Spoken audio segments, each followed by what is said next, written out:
Good evening. My name is Jim Snyder and I'm currently president of the Geological Society. Tonight we're going to talk about Hollidaysburg area cemeteries. First thing we're going to talk about is the Bcgs cemetery project, which started in 2007. Dawn Feathers piloted this committee, and we tried to get driving directions and GPS locations for every cemetery in the county. This is the first time I've talked about this cemetery, or Indian burial ground, I don't know which you want to call it. George McFarland, who was a judge and from Hollidaysburg and was going to run for governor of Pennsylvania in 1852, but he was killed in an accident. He wrote a paper that said that when the canal came around the end of Bald Hill, which is just down the road here, the canal dug up Indian graves and mounds. And he also mentioned that this is the canal here currently. Over here is Old Town Run. He mentioned Chief Frank of Old Town, Indian Village. So that means that the mounds were in this area. Old Town Run's in here, and in this area is where they don't know exactly where the Indian town, the village was, because it said where two streams meet. Well, if you go over there, there's two streams that meet in that area. Okay. So there's only a few cemeteries in Hollidaysburg, so I picked out some unusual cemeteries in the area, and my OCD, they're in alphabetical order. So we're going to begin with the Battle of Frankstown, which was June the 3rd, 1781. 17 men were killed and 5 were wounded. This is in on 764 by Bcgs, and the reason it's called the Battle of Frankstown, because in Revolutionary time, Frankstown was the center of the area, and a 10-mile district around that was called the Frankstown. So that's why this was called the Battle of Frankstown. And there's a monument there. The plaque's the monument's right along the road, and the bodies are still there. And in the 1850s, farmers were still plowing up their bones, because most of the Indian massacres, the people were massacred, but they were actually buried where they were killed. Okay. This is an unusual cemetery that not too many people know about. This is the Brush Mountain Cemetery. It's up on Magnolia Street. An eccentric Mr. Hearn, who built violins and wrote music, is buried there. Him and his brother. And there's a Delosier woman and an infant. Okay. They had it all set up. This is in the 1920s. There was a plot and everything. And from what I understand, some people were buried there and then dug up and moved someplace else because the Cemetery Association didn't follow through. And I believe this is owned now by the Altoona Diocese. Okay. This is a Conrad Claycomb grave, 1776 to 1861. This is his grave here, and it's down at Canoe Creek. It would be across the road from the old log house where they sold the bait. And if you stand at his grave, he could look down on his farm, his house. Okay. The county poorhouse, cemetery view. First burial was in 1848. There's no records. There was a fire in 1891, and when the state took over in 1941, the records from 1891 to 1940 are missing. The society has a list now of 495 graves from cemetery records, funeral homes, and newspapers. Okay. This is probably the oldest cemetery in the county. And I put all the names on there because most people know a cemetery, if it's on a farm, by the person that owns the farm when they grew up. Now, actually, the Denlinger was the first person that we know that was buried there. And then the Kasners owned it, and then the Brewer owned it. This is the cemetery that a ghost hunter friend of mine, we went up there, I think Steve was with us, and we dowsed it. There are 2 stones with 3 engravings, about 28 field stones, and after we dowsed it, we ended up with 50 burials. So there's about 20 graves that are unmarked. Okay. Green Lawn Cemetery. The first burials in 1905. The burials are about 1,600. Green Lawn is, as you can see, connected with St. Mary's Parish. This is a Catholic cemetery. Okay. The Holiday Cemetery view, the first burial was in August of 1781, and there's 45 stones. Now some of these cemeteries, you'll see, it says no stones, and that's where we have revisited all the records we can find to see if there's people buried there with no stones. Okay. This is the Holiday Grant Memorial and the Altoona Tribune, June 11th, 1921, where they dedicated it. And also in this article, if you read, it says there's not many people know that this was called Savage Gap. Okay. This is the DAR improvement plaque from 2016 that they put on the Holiday Cemetery. Okay. This is the Jackson Cemetery view. The first burial was in 1855. There are 14 stones and 3 people with no stones. And local people would probably know what these are. They're from the Portage Railroad. They set these holes are what they put the rails on. Okay. The lone grave of the Alleghenies. He was buried in 1905, and they moved his grave in 1930. This is right as you go up Old Crescent where the road splits. There's 2 stories. I think there's another slide. There's 2 stories. The first story is that 2 boys found him, and the other story was another man found him. But he was so badly decomposed because he hung himself, they think, or somebody killed him. They just cut the rope and dropped him in a hole. Whenever they went to put the other part, split the road, they had to move him, so they put him up on the bank. And the new sign that we saw, the Allegheny Portage Railroad put on. Okay. This is down on the end of Scotch Valley below here. It's called the Marquis Scheinfeld. There's the map, and this is where there's 3 stones. The first burial is 1849. Now I remember this when I was a kid. We used to spot deer, and there was a fence around it. I talked to 3 people. One of the men was Bill Ritchie, who actually lived. This is the old Ritchie farm, and he said, and the other 2 people, one was Dick Matthews. They said it probably 10 to 12 stones at one time. So the stones that are there are laying down. Okay. This is the McIntyre Cemetery. The first burial was 1848.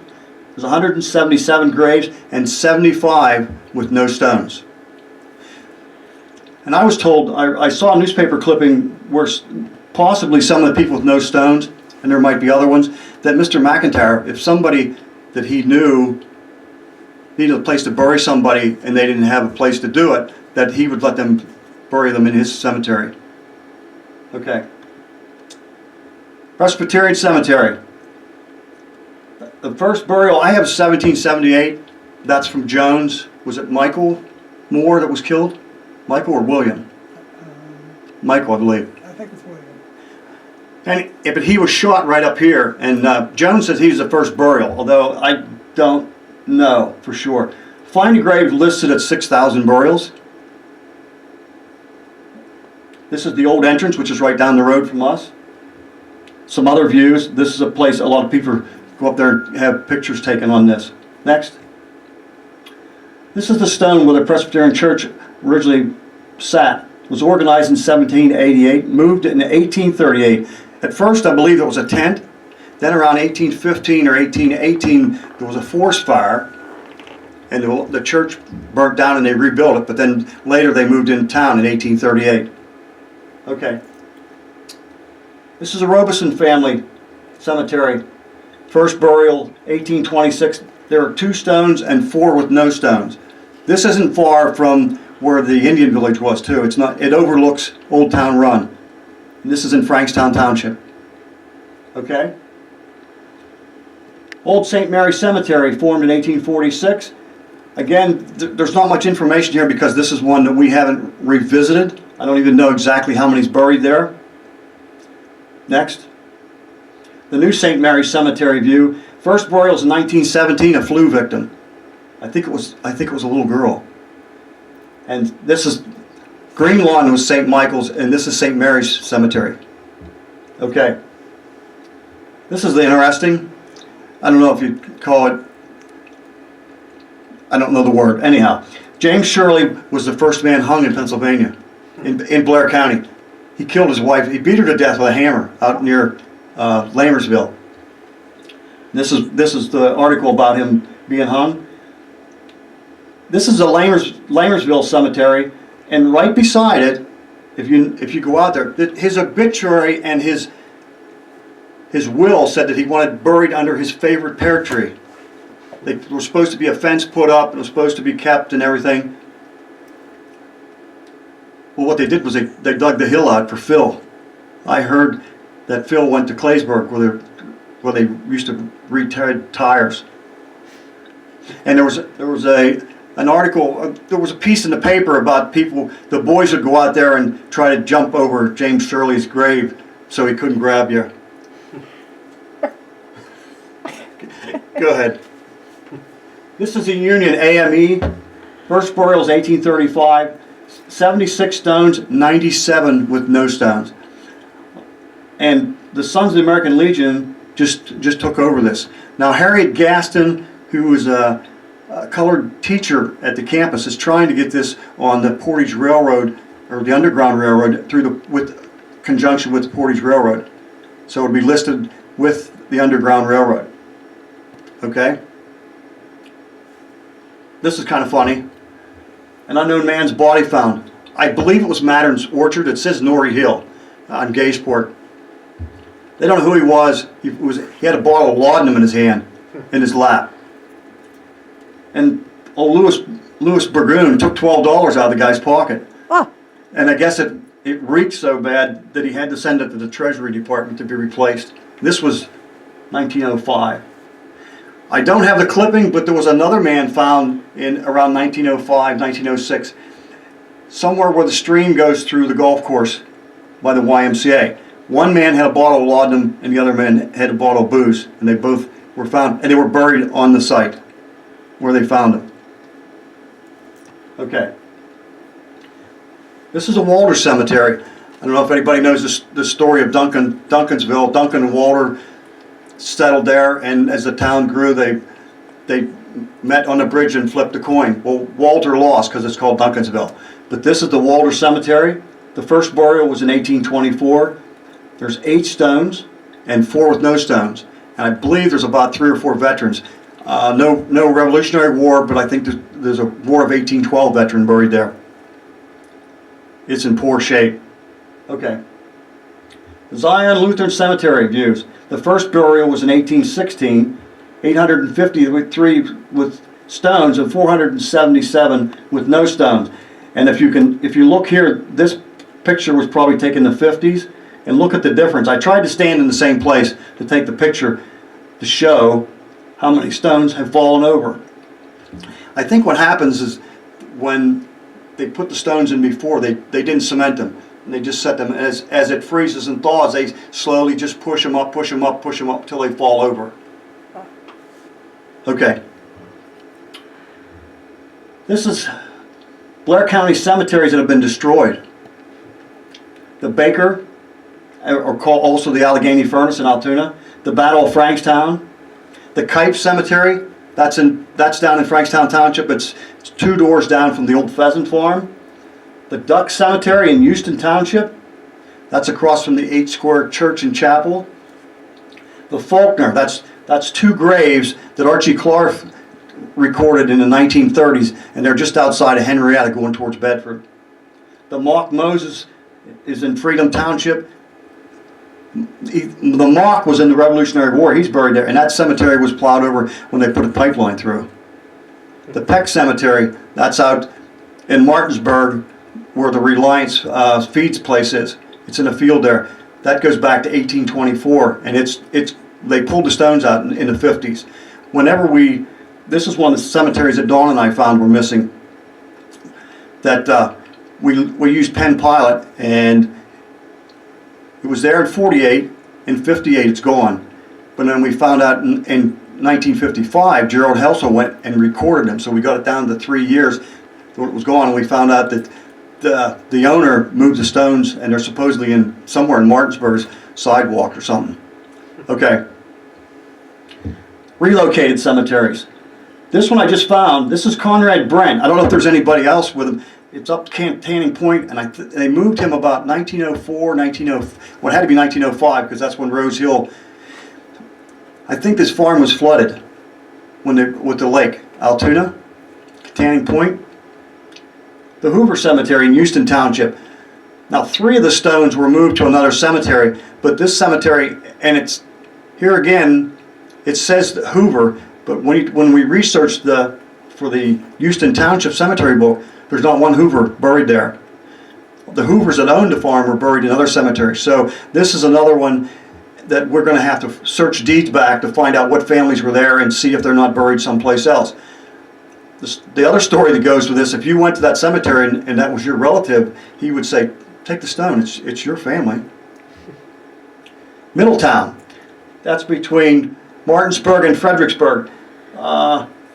It was a small village, early 1800s. The man's name was Livingston, supposedly an herbal doctor, and whenever he died, the village kind of diminished, and they moved him and his wife to the Mennonite Cemetery, which is also called Sam Hill, and Sam Hill got its name because all the men the property that joined there, they're all named Samuel, and then the remainder of the men, the people from that cemetery, were taken to Deal's Crossroads.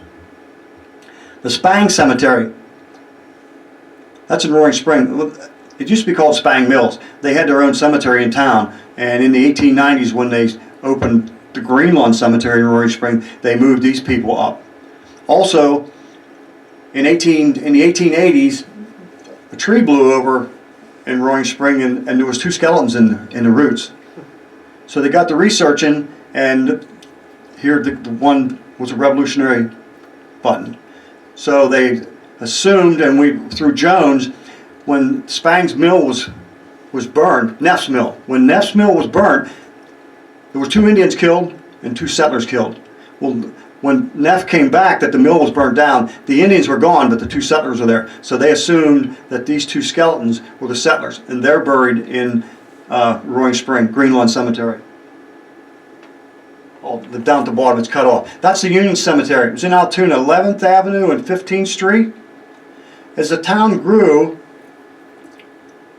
they needed the space, so they moved the bodies to Fairview in 1858, except for one small section in the corner that was colored people. I don't know where they moved them, but I ran across articles in the early 1900s where if they found bones, they just threw them on the cart or whatever, and who knows where they went. Oh. Okay. This was an article that was in the paper, and to explain what happens here is we have so much trouble with like Fairview, Oak Ridge, Rose Hill, and in Pennsylvania, if you're a non-profit cemetery, if you're not a cemetery for profit, you're not allowed to touch your principal. So if you don't have burials, grave openings, or people paying perpetual care, there is no money. So that's what's happened to these cemeteries. Some of them could have money in the bank, but they're not allowed to touch it. Charlottesville, near Grazerville, Charlottesville Cemetery reformed, and they went through all this. And I went to all the meetings to see what was going on. They had a lawyer there, so they had to reform and start all over again. And I think now you might even have to have a realtor to sell the lots. But that's the problem with the cemeteries. They're so old that all the people paid perpetual care are gone.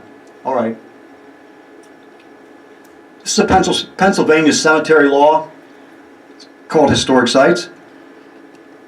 In 1934, if a cemetery is over 100 years old and there has been no burials for 50 years, it becomes a historic site. And it's a misdemeanor. You're not even allowed to have a tombstone on your property. Okay. This is sad, but the location is in Blair County. A lady sent me these pictures, and this is a wall of somebody's yard. I tried to research these names, but if they're not in the cemeteries, it's pretty hard. And how many Smiths are there? Can you tell us those names? John Lawson, he died in 1852. Philip Smith And looks like he died on 22nd of November 1864. But yeah, this is somebody's wall. Okay. This program was made possible by the Blair County Genealogical Society Incorporated, Roller Holleth Memorial Library, and the Hollidaysburg Area Public Library. And we're very grateful to you, Jim, for coming out today to let us record this so that the public can enjoy all of this information that you have. Usually at this point we have wild clapping, which I will insert here through the magic of technology. And also we usually have a question and answer time.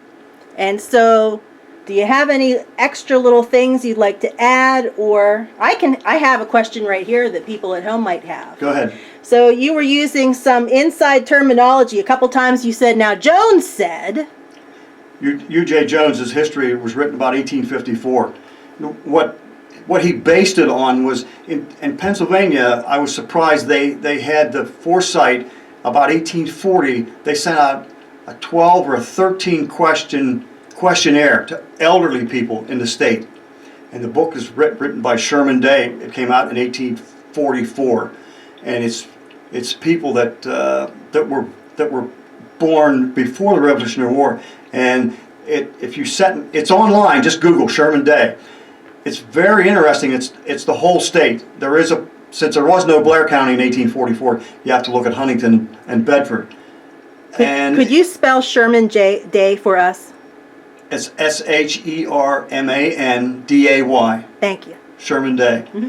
Now the paper that I talked about, George McFarland, and the Indian mounds, the cemetery, and Chief Frank, he turned his paper in too late.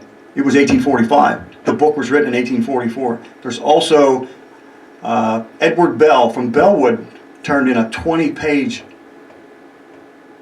his answers to the 12 or 13 questions. We have it here. If there's Bell, McFarland, and there's like 3 or 4 other people that Hohenstein got. He recorded and retyped it. And by here you mean? At the Genealogical Society. Which is where we are recording right now. Correct. Yeah. Hohenstein number 638. That's the book number. I have a question about telling us about what the earliest graves, how they were marked, what was the material for the markers, and kind of what happened up through the years. Such as flagstones, fieldstones. Yeah, I had. They're in the family Bible. The Boylan brothers. They carved stones down in Bedford, and there was some kind of a brown stone that as it aged, it flaked off. Now they have something that you can paint on the top that seals it and keeps it from getting down, and it flakes. The wife has a lamer stone in Geeseytown, and since I was a kid, the whole front of it's flaked off. There was granite and marble. I think the marble's the white one, and the acid rain seems to just eat it off. It deteriorates. But they used field stones, and sometimes there's no markings on it. I know when I went to the Lauer Cemetery, Sherman Dick, I couldn't read it, and it was just carved, and the stone was laying on the grounds. So I just carried it out into the cornfield to get a better light, so I could get a picture of it. And there's a stone up in Presbyterian where somebody took a field stone and etched with a chisel or a knife or a screwdriver or something the woman's name and her date of death. Very crude but effective. Yes, the oldest stone I've seen is 1807, and that was out in the Cove. Wow. And another question. I know you did some research on companies that sold monuments. Yeah, I think there was one in Hollidaysburg. Can you comment on that? There was 2. It was down beside Sorge's on Allegheny and Juniata Street. I don't remember the first person's name that had it, but the second man's name was Dublin Marble Works, because I did some research for the society for a lady. There's a stone in the Geeseytown Cemetery. It's Charles Swaney. There's an inscription on the stone, and then there's a line, and below it says Dublin. Well, on Ancestry and every place else, everybody said, "Oh, he was born in Dublin." So I had to go down and research, and then I did research on the Marble Works. So I posted on Find a Grave that the clipping newspaper ad for Dublin Marble Works is on his Find a Grave page that shows Dublin also, and it explains that he wasn't born in Dublin. Okay. I've seen those up there. And I have a question. You talked about the old cemetery at the Hollidaysburg poorhouse or the state hospital. How many, can you estimate how many bodies are laid to rest there? Well, 1848 to 1941, I would say maybe 800 to 900. We have 500 names now. Wow. I've never been up there to see how many depressions. They say you can see the depressions, and at one time those wooden stones. There must have been some type of records, because in 1928, 28 or 29, when Alto Rest opened, they dug up 3 veterans that were at the poorhouse, and they're in the veterans circle at Alto Rest. So there had to have been some records, unless they just picked a body. cool. You mentioned about the Walters family, the connection to the founding of Duncansville and the Walters, the graveyard. Do you know where, like Samuel Duncan, the namesake of Duncansville, do you know where he's laid to rest? No, I never ran across that. That's something I'll have to look. The one that won the bet? Mm-hmm. Yeah, when I was doing some research, I believe I read that he actually left the area then, headed up to northwest Pennsylvania and settled in up there. Okay. So he won the bet, but I left anyway. Well, it might be in the book Toss of a Coin. That's Yes, that's a centennial book for Duncansville. If there are people who are watching this from home and they would like to learn more about these cemeteries, or if they think they have a relative in these cemeteries, or if they live near one of them and would like to know more specifically where they are, where can they find that information? Well, you can email me at printer@bcgslibrary.org, or make a comment on our on the BCGS Genealogical Society Facebook page. There's also a Facebook page, PA Cemeteries. It's PA Cemeteries. You can go on there and ask questions. Well, there's a Facebook page, Blair County Genealogy, run by Judy Banja. Yes. And that's a very common site for folks to go to, say, hey, where can I find so-and-so? There's over 1,000 members on that. Some of them are very skilled at looking up information. So keep that in mind. And Blair County is a small county. So there's only about 220 cemeteries. Like Bedford has like 370. But Blair County is a small county. So are there other things that we could learn from these cemeteries besides the facts that you told us today? Are there some things that we could learn about medical conditions or any kind of genealogical things? One thing to keep in mind, when you go to a cemetery, usually, I know all my wife's family and my family are all buried in the same cemetery. If you go to the cemetery to look for somebody, take note of people around, because when the women get married, their name changes, but they're usually buried, in the same area. That's cool to know. And of course, we cannot have a cemetery program without mentioning 2 of your favorite websites that you like people to know about. Find a Grave and A Billion Graves. Maybe we'll do a Find a Grave program. I think we should do a Find a Grave program. That might be enough. A how-to. Yeah, it's free, so it's a good site. We like free, and we like local things too. It's one of the sites. Whenever what we do here at the Genealogical Society, we'll go in and photograph the stones, or if it's been copied already, that we take that list and we look at newspapers, funeral home records, church records, anything we can find to look for people that are buried with no stones. And one of the last places we look is Find a Grave, because relatives are prone to, they know somebody's buried there without a stone, they'll put it on Find a Grave. So that's one of the sources that we use when we're checking for people with no stones. Most people don't realize that most cemeteries have a minimum of 10% with no stones. So 10% buried people that have no stones above them. Correct. Ah. Sometimes a man will die first, he'll get a stone, and then when the wife dies, there's no stone. A lot of things or the whole family doesn't have money for stones. Town, I think, a third is without stones. It's cool to think of. Yes, it's kind of sad. That's one of the things that gets me, is to try and, you can't always, to find these people with no graves, with no stones. We're going to release a new book. It's going to be the Annis and Charlottesville Cemetery. It's going to be, we did the book in 2007, but we're going to mark it as revisited, because we got some church records on the Annis Cemetery, and there's like 400 or 500 people with no stones, once we compared the stones with the church records. Wow. So that's a book that we're going to be redoing. Also, the Hollidaysburg Lutheran Cemetery, that's going to be in a book. It's in the process of being proofed 2 or 3 times. So when those books are available, how do people get access to them? Well, they'll be on our website, and probably we'll announce them in the newspapers. And then people can get them how? Either you can order it through the website by PayPal, or you can stop here, or just if it's in the newspaper. If you don't use PayPal, send us a check at the cost of the book, and plus tax, and $4 for shipping and handling.